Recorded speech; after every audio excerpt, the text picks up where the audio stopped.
Right, a very good morning, everybody. Good morning to you. Wonderful to be associated again with USB this morning. My name is Daniel Silke. I'm a political economy specialist, and I like to marry the two. I like to talk about the world, I like to talk about Africa, and obviously I like to talk about South Africa. In this little brief sampler of where we are at this morning, and it's a very historic day, an important day for South Africa as we move towards a critical budget, probably the most critical budget we have faced since 1994. I thought I'd just mention to you something about the world, something about Africa, and something about South Africa. There we can see our president, Planet Zuma, as it has been said, that he lives on. But indeed, the world is much bigger than just South Africa. And in all my presentations, I think it's important to set the scene globally as to where we are economically and politically. And there's fundamental and dramatic change taking place at all levels of the world. Previous speakers have spoken about technological change. I speak about political and economic change. China's economy is changing. It's having an effect on the whole world. It's affecting commodity prices, and it's affecting us in South Africa as well. The Russian economy is under strain as a result of commodity prices dropping. The Russians are reliant upon oil. The oil price has collapsed, and Mr. Putin has decided he has global ambitions once again, and that has an effect on volatility in the world. The price of oil is now more or less the same as a barrel of KFC. Although I have to say, with KFC you get a pretty good deal because you get some oil included with that particular barrel. But the effect of that on the global economy has been marked. It has its good points because we've got more money to spend in our pockets, hopefully. But it has its bad points because the world is not yet used to a low oil price environment. Commodities, what we extract from the ground, has been a problem globally in terms of their price.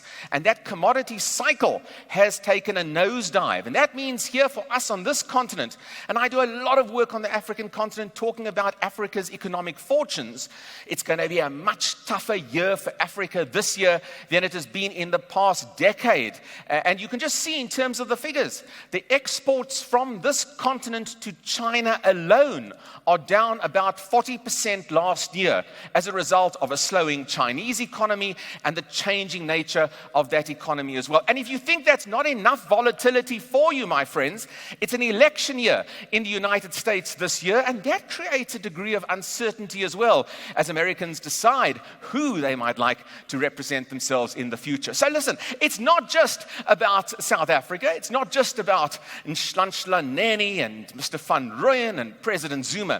These big picture global issues also impact us. But make no mistake, we here have control over our own destiny, and we can't just blame the outside world for our problems and for the volatility in our own market. We in this country are facing what's called a credit ratings downgrade, and if that happens, we as a country will have to borrow money at higher interest rates.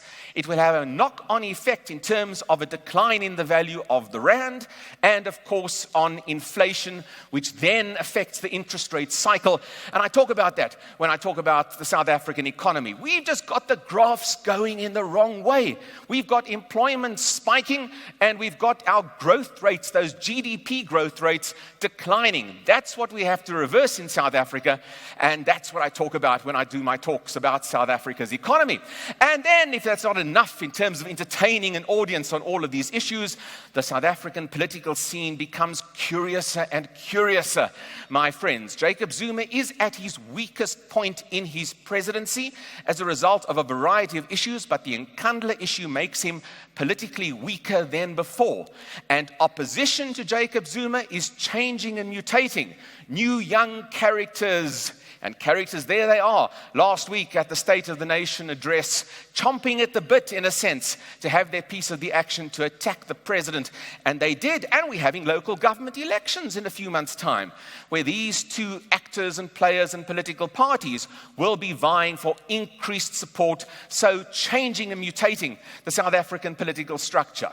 So we've got an interesting while ahead of us here in this country, notwithstanding the global issues, the vagaries of the African economy, but we will have leadership change in South Africa over the next number of years. The big contenders, the front contenders, like a heavyweight fight for that matter, are Cyril Ramaphosa and Nkosazana Dlamini Zuma, the former wife of President Zuma. And as I always say, I like Mrs. Zuma because you don't have to change the letterheads when it comes to Teinhuis and all the other official documents. It's a fascinating time ahead. Book me for political and economy talks on the world, Africa and South Africa. I'm Daniel Silke. Thanks very much.